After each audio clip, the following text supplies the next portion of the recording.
안녕하세요. 추선입니다. 부동산 이야기가 어느새 중반전으로 접어들었는데요. 조금 길고 지루하더라도 전체적인 경제 동향을 한눈에 파악할 수 있는 좋은 기회가 될 수 있으니까 나머지 편들도 좀 관심 있게 봐주셨으면 좋겠습니다. 오늘 말씀드릴 내용은 4편인데요.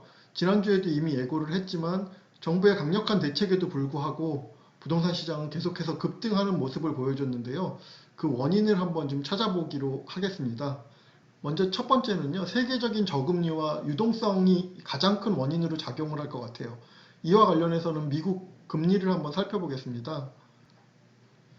미국의 기준금리 추이를 보면요, 2016년도부터 18년도까지 계속해서 금리를 올리는 정책을 취하고 있었습니다.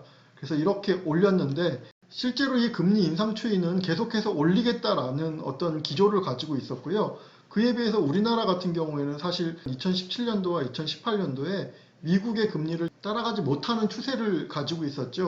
그 이유가 뭐였냐면 우리나라 경제 상황이 그다지 좋지 않았기 때문에 미국보다 오히려 금리가 낮은 상태를 유지를 하고 있었죠. 그러다가 미국 같은 경우는 계속해서 금리를 올린다고 하고 있다가 2019년도 트럼프발 미중 무역전쟁이 일어나면서 전 세계적으로 경제가 침체하자 이때 금리를 내렸고요. 그리고 올해인 2020년에는 뭐 너무 다들 잘 알고 계시겠지만 코로나가 확산되면서 금리를 다시 0%까지 금리를 내렸죠.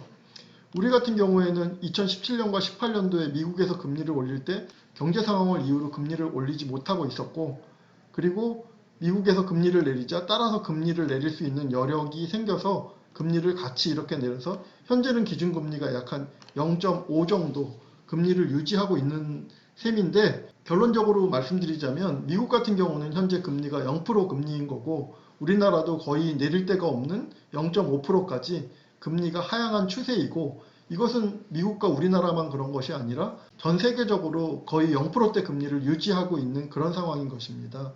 그러다 보니까는 저금리 기조에서 워낙 이자가 싸다 보니까 자금의 유동성이 많이 생긴 거고, 그 돈들이 은행에 넣어놔봐야 뭐 남는 게 없으니 전부 다 실물 자산으로 옮기는 과정에서 부동산이 급등을 했다라고 볼 수 있을 것 같습니다.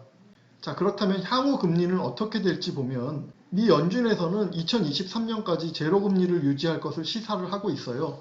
그러니까 우리나라 같은 경우도 미국에서 앞으로 한 2년, 3년 정도를 더 제로 금리를 유지한대. 그러면 우리도 그 정도 금리선이 유지되니까 그때까지는 뭐 안심하고 부동산을 더 사도 되는 거야 라는 생각들을 지금 하고 있는 것이고요. 실제로 그런 자금들이 부동산에 계속해서 유입되고 있기도 합니다.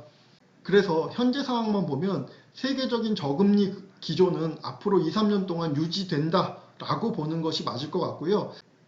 단지 이제 가장 큰 리스크가 하나가 있죠. 그게 이제 어떤 것이냐면 기준금리가 거의 0%로 내려와 있는 상태이기 때문에 우리가 예상치 못한 리스크나 이런 것들이 발생을 한다라고 하면 더 이상 금리를 내릴 데가 없다라는 것이죠. 원래 경제가 좋을 때는 금리를 유지함으로써 어려운 일이 생겼을 때 그 금리를 낮추는 위기에 대한 대응 방법으로 금리를 갖고 있는 것인데, 지금은 조금 전에 보셨던 것처럼 뭐 미중 무역 전쟁 때문에 금리를 낮췄고 코로나 때문에 금리를 낮추다 보니 사실은 앞으로 생각하지 못했던 리스크가 나타나는 경우에는 이제 금리를 쓸 수가 없으니 아주 글로벌적인 위기로 번질 가능성이 있는 것이죠. 그래서 두 가지 정도로 생각을 해야 될 것 같아요. 지금의 경제 상황은. 하나는 뭐냐면 저금리 기조가 계속 유지됨으로 해서 주식이나 부동산 같은 실물 자산의 가격이 계속해서 상승할 가능성, 그것을 하나 열어둬야 되고요. 또 하나는 뭐냐면 이러다가 생각지 못한 리스크가 왔을 때 다음번 리스크는 어떤 한 국가의 리스크라기보다는 세계적인 글로벌 리세션으로 올 가능성이 충분히 있다라는 두 가지 가능성을 모두 열어놓고 경제를 볼 필요가 있을 것 같습니다. 집값이 잡히지 않는 첫 번째 원인으로 저금리 기조와 그에 따른 유동성을 봤고요. 두 번째는 정부 정책의 문제가 있었을 것 같아요. 정부 정책의 문제는 사실 좀 여러 가지로 저는 원인을 분석하고 있는데 그 내용을 조금 짧게 해서 살펴보겠습니다. 정부 정책의 가장 첫 번째 폐인은 저는 뭐라고 생각을 하냐면, 처음부터 정부 규제의 대상은 고가주택이 대상이었는데요. 저는 그게 아니라 부동산의 본질을 생각한다라고 하면 고가주택을 잡을 것이 아니라 다주택을 잡았어야 된다라고 생각을 하거든요. 이게 어떤 뜻이냐면 어떤 한 사람이 집을 한 채를 갖고 있는데 이 주택이 30억이에요. 그리고 어떤 다른 사람은 3억짜리 주택 10개를 가지고 있다라고 하면은 이 총합은 30억이 되거든요. 그럼 두 개가 똑같이 30억씩인데 과연 누가 뭐 민주주의 국가에서 다주택자가 되는 것을 뭐라고 할 수는 없지만 정부에서 말하는 기조대로 투기꾼을 찾는다라고 하면 누가 되냐는 것이죠. 당연히 3억짜리 주택을 10개 가진 사람이 투기꾼이 되는 것이거든요. 그럼에도 불구하고 처음부터 다주택자를 타깃으로 잡은 것이 아니라 고가주택을 타깃으로 잡았다는 것이죠. 그러다 보니 1주택의 어떤 고가주택을 가진 사람들은 무슨 집값을 올리고 싶어서 올린 것도 아니라 그냥 집 한 채 가지고 살면서 자연스럽게 가격이 올라간 건데 거기에 각종 세금이 부과되면서 당연히 강남권에서 반발이 생길 수밖에 없었던 것이고요. 그래서 처음부터 타깃을 잡을 때 고가주택을 타깃으로 잡을 것이 아니라 애초부터 주택수를 몇 채 이상 가진 다주택자를 타겟으로 잡았다면 지금처럼 힘들지 않았을 거라고 생각을 하고요. 사실 이것은 정부의 기본적인 철학 자체가 잘못되어 있었다라고 생각을 합니다. 정부 규제의 초기의 모습을 보면 다들 기억하실지 모르겠는데 재건축을 누르면서 다른 한편으로는 임대사업자들한테 혜택을 줬어요. 그래서 다주택자들 같은 경우에는 임대사업자를 등록하게 함으로써 각종 혜택을 주는 정책을 폈다라는 것이죠. 한마디로 재건축 규제는 누르면서 다주택자는 임대사업자로 돌리면서 혜택을 준다라는 것은 굉장히 모순된 내용이라고 볼 수 있는데요. 이건 쉽게 예를 들면 한 가게에서 물건을 팔면서 무엇이든지 뚫을 수 있는 창과 어떤 것에도 안 뚫리는 방패를 같이 판 것이라는 생각이 듭니다. 그런데 이게 바로 철학의 부재라고 보이는 것이 뭐냐면 재건축은 고가주택이라고 생각을 하면서 거기에는 규제를 가하고 그리고 다주택자한테는 오히려 도망나갈 길을 열어줬다는 것이 굉장히 모순된 내용이거든요. 그러니까 처음부터 타겟을 고가주택이 아니라 다주택으로 잡았다라고 하면 임대사업자 혜택을 생각하지 않았을 것인데 그 규제에 철학이 잘못되어 있다 보니까 그 다음에 나오는 정책들이 계속해서 헛손질을 할 수밖에 없는 그런 정책들이 줄이어서 나오게 된 것입니다. 그 다음 정부 정책의 미스는 어떤 것들이 있냐면요. 이번에도 임대차 3법을 보시면 아시겠지만 수요와 공급의 정책이 있으면 기본적으로 수요는 어쩔 수 없다고 하더라도 공급을 늘리는 정책으로 가야 되는데 계속해서 일관되게 공급을 줄이는 정책으로 가고 있습니다. 그 대표적인 예가 어떤 것이냐면 조금 전에 말씀드렸던 임대차 3법 때문에 전세가가 폭등하는 그런 원인을 잡을 수가 있고요.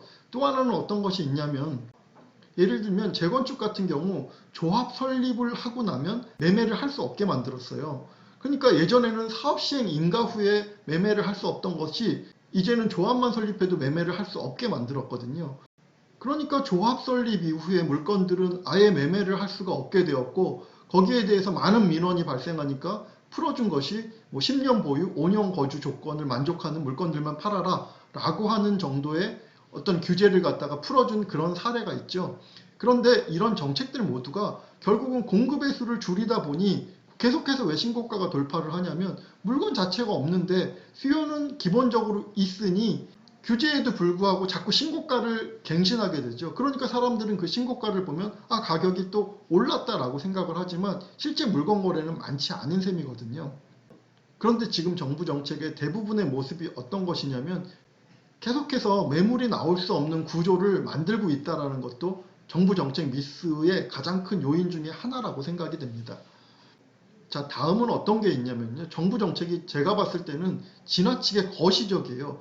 제가 앞편 보유세에서 말씀을 드렸지만 이 구조 자체는 2017년 8.2 대책에 정부 보유세 구조가 정해져 있어서 계속해서 보유세가 늘어날 수 있는 구조를 가지고 나온 것은 맞아요. 그래서 결국은 집을 보유하고 있는 사람이 그 가중되는 보유세를 버티지 못하고 팔게 되는 구조를 가진 건 맞는데 문제는 뭐냐면 2017년도에 나온 대책이 세부담 상한으로 인해서 그 효력을 발휘하려면 2020년이 지나야 사람들이 느낄 만큼의 보유세로 작동을 한다는 것이거든요. 그러니까 지나치게 거시적이라는 거예요.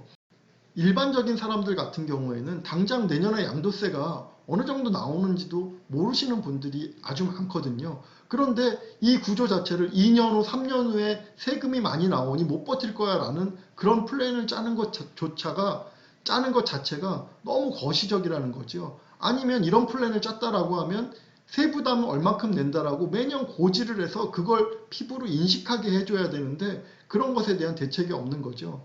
그러니까 이건 뭐 하나의 예를 들면 당장 눈앞에 불이 났는데 어떤 걸 하냐면 사람들을 모아놓고 정신교육을 하고 있는 것과 아주 비슷한 행동이라는 거죠. 물론 정신교육 아주 중요하고 해야 되는 것이에요. 그렇지만 당장에 눈앞에서 불이 나면 소화기를 갖다 대고 불 끄는 게 먼저지 정신교육이 중요한 건 아니거든요. 그러니까 과거에 나온 대책들 자체가 너무 거시적이어서 시간이 2년, 3년, 4년 이렇게 지나야 사람들이 피부로 느낄 수 있는 그런 대책이었다는 것입니다. 다음은 어떤 것이냐면요. 정부 정책 중에는 대출 규제와 관련된 내용들이 상당히 많이 있었고 그게 효과를 발휘한 것도 맞아요. 그렇지만 어떤 내용들이 있냐면 각종 대출 규제 정책을 쏟아냈지만 기본적으로 금융권 같은 경우에는 돈을 빌려줘야 살아남을 수 있는 사기업이라는 거죠. 그러니까 정부 대책과 어떤 기업의 목적과는 전혀 정반대의 모습을 띠고 있거든요. 그래서 예 하나를 들어보면요. DSR을 들 수가 있는데 정부 정책을 발표하면서 초기부터 DSR을 막 홍보하면서 DSR 때문에 대출 규제가 엄청나게 된다라고 겁을 되게 많이 줬어요. 그런데 실제로 그 내용을 들여다보면 그 DSR이 개인적으로 미치는 것이 아니라 지역별 DSR을 사용했어요. 이게 이제 어떤 뜻이냐면 개인이 예를 들면 DSR 한도에 묶이면 지역별로 이것을 묶어놨기 때문에 다른 사람의 DSR 한도에 안 묶인 사람 거를 쓸 수 있었다라는 거죠. 이 내용을 조금 쉽게 표현하면 어떤 것이냐면요. 어떤 시험의 합격점을 60점을 잡았어요. 그러면 그 60점에 도달하지 못하면 다 떨어져야 되는 거잖아요. 그게 아니라 평균을 60점으로 잡아놓고 예를 들면 40점 맞은 사람도 90점 맞은 사람이랑 점수를 합쳐가지고 60점을 넘게 다 해주는 거죠. 이런 식으로 대출 관리를 해왔다라는 거죠. 왜냐하면 금융권은 기본적으로 대출을 해야 먹고 사는 애들이거든요. 그러니까 정부의 규제를 최대한 탄력적으로 이용하다 보니까 실제로 그동안에 정부에서 내놨던 규제들이 전혀 먹히질 않았던 거죠. 그래서 이런 경우에는 기본적으로 정부의 정책과 금융권의 이익이 반대쪽을 보고 있기 때문에 이런 경우에는 정책을 만드는 게 중요한 것이 아니라 만들어 놓고 관리 감독을 한다든가 꾸준히 들여다보는 모습이 필요한데 관리 감독은 안 하면서 금융권에 맡겨놓고 니네가 알아서 해라고 하니 실제로 정부의 의도처럼 효과적으로 먹힐 수가 없었던 거죠. 대출 규제가. 올해 같은 경우에는 많은 사람들이 이제 보유세가 이렇게 늘어나니 이제 다주택이 의미가 없어 하면서 어디로 자금이 이동을 했냐면 꼬마 빌딩으로 많이 자금이 이동을 했어요. 그런데 아무리 꼬마 빌딩이지만 뭐 가격이 적어도 뭐 4, 50억에서 6, 70억 그 이상씩 하다 보니 대출들이 필요했거든요. 이 기사 내용 보시면 알겠지만 그럼 정부의 규제 자체는 꼬마 빌딩에 대해서도 뭐 직접 입주하지 않으면 대출이 안 나오는 그런 규제들을 하고 있다라고 하지만 필요한 사람들은 편법으로 다 대출을 받았거든요. 이런 것이 바로 규제만 내놓고 관리 감독이 안 되기 때문에 그동안의 대출 규제가 효력을 발휘하지 못한 가장 큰 이유라고 볼 수 있습니다. 마지막으로는 어떤 것이 있냐면요. 정부 정책이 자꾸 같은 실수를 반복을 해요. 며칠 전에도 조정지역 또 추가 발표가 있었죠. 사실 너무 눈에 보이는 건데 계속 추가 이런 식의 정책들을 되풀이하고 있어요. 그 대표적인 예가 또 어떤 것이 있냐면 개인 대출을 규제를 했죠. 그러니까 대출이 어디로 몰렸냐면 개인 사업자 대출로 몰렸어요. 그러니까 개인 사업자 대출로 사람들이 몰리면서 부동산 가격이 오르니까 개인 사업자 대출을 규제를 했어요. 그러니까 사람들이 또 어디로 갔냐면 이번엔 법인 대출로 몰렸어요. 그러니까 또 사람들이 법인 대출로 몰리면서 부동산 가격이 오르니까 또 법인 대출을 막았어요. 사실 조금만 생각해 보면 개인 대출을 막으면 개인 사업자, 그리고 개인 사업자를 막으면 법인으로 간다는 것을 조금만 생각해 보면 알 수 있는 것들인데 이런 내용들을 계속해서 간과하고 있으니 풍선 효과가 생기는 것이죠. 조정지역도 마찬가지예요. 여기 막으면 그 주변으로 계속해서 번지는 것을 벌써 5번, 6번은 봤을 것 같은데도 지금도 똑같은 실수를 반복하고 있고 뭐 이것을 좋게 보자라고 하면 시장을 연착륙시키기 위한 어떤 노력의 일환으로도 볼 수 있지만 결과적으로 이게 정말 문제인 것이 뭐냐면 풍선 효과가 이런 식으로 지속되면서 번지게 되면 많은 사람들이 국가 정책에 대한 신뢰도를 갖다가 떨어뜨리면서 앞으로 어떤 정책이 나와도 나는 너희들의 정책을 믿을 수 없어 라고 하는 일들이 생기는 것이거든요.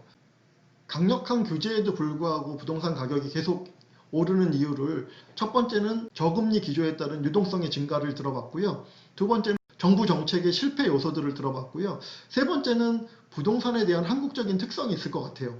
그거는 뭐 기본적으로 우리나라 사람들이 주택을 사랑하는 마음이 아무래도 다른 나라 사람들보다 크기도 하고요. 지난 40년, 50년 동안 단 한 번도 주택시장은 매수자의 마음을 배신한 적이 없다라는 것이죠. 그래서 IMF나 서프라임 모기지 같은 그런 사건들이 생겼을 때 주택가격 하락은 오히려 아주 절호의 매수 기회가 되다 보니 사람들이 부동산에 매달리는 어떤 한국적인 특성이 이번에도 유감없이 발휘되지 않았나라고 생각을 합니다.